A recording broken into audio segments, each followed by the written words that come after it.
ವರದರಾಜಸ್ವಾಮಿ ದೇಗುಲದಲ್ಲಿ ಮಹಾ ಸುದರ್ಶನ ಹೋಮ ವಿಶೇಷ ಪೂಜೆ ಹರಿದು ಬಂದ ಭಕ್ತ ಸಾಗರ. ನಗರದ ಅಮ್ಮವಾರಿಪೇಟೆಯ ಇತಿಹಾಸ ಪ್ರಸಿದ್ಧ ವರದರಾಜಸ್ವಾಮಿ ದೇವಾಲಯದ 409ನೇ ವಾರ್ಷಿಕೋತ್ಸವದ ಅಂಗವಾಗಿ ಶುಕ್ರವಾರ ಮಹಾಭಿಷೇಕ, ಮಹಾಸುದರ್ಶನ ಹೋಮ, ಕಲ್ಯಾಣೋತ್ಸವ ಹಾಗೂ ಗರುಡೋತ್ಸವವು ಶ್ರದ್ಧಾಭಕ್ತಿಗಳಿಂದ ಯಶಸ್ವಿಯಾಗಿ ಜರುಗಿತು. ಬೆಳಗ್ಗೆ 6:30ಕ್ಕೆ ಮಹಾಭಿಷೇಕ, 8:30ಕ್ಕೆ ಸುದರ್ಶನ ಹೋಮ ಮತ್ತು 10:30ಕ್ಕೆ ಕಲ್ಯಾಣೋತ್ಸವ ನಡೆಯಿತು.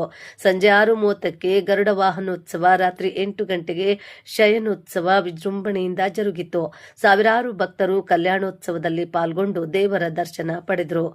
ಗರುಡ ವಾಹನೋತ್ಸವವು ನಗರದ ಪ್ರಮುಖ ಬೀದಿಗಳಲ್ಲಿ ಸಂಚರಿಸಿತು. ತಮ್ಮ ಮನೆ ಮುಂದೆ ಭಕ್ತಾದಿಗಳು ಪೂಜೆ ಸಲ್ಲಿಸಿ ದೇವರ ಕೃಪೆಗೆ ಪಾತ್ರರಾದರು. ಪ್ರಧಾನ ಅರ್ಚಕರಾದ ಮುರಳಿ ರಾಮಾನುಜಂ ಮಾತನಾಡಿ, ಇತಿಹಾಸ ಪ್ರಸಿದ್ಧ ವರದರಾಜಸ್ವಾಮಿ ದೇವಾಲಯದ 409ನೇ ವಾರ್ಷಿಕೋತ್ಸವದ ಪ್ರಯುಕ್ತ ವಿಶೇಷ ಪೂಜಾ ಕೈಂಕರ್ಯಗಳು ನಡೆಸಲಾಯಿತು ಎಂದರು.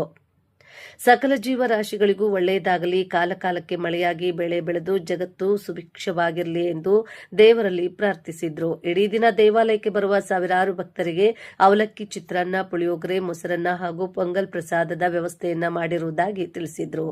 ದೇವಾಲಯ ಅರ್ಚಕ ರಾಘವೇಂದ್ರ ಮತ್ತಿತರರು ಪೂಜೆ ಸಲ್ಲಿಸಿದ್ರು. ವರದಿ ಅಂಚೆ ವಿಜಯ್.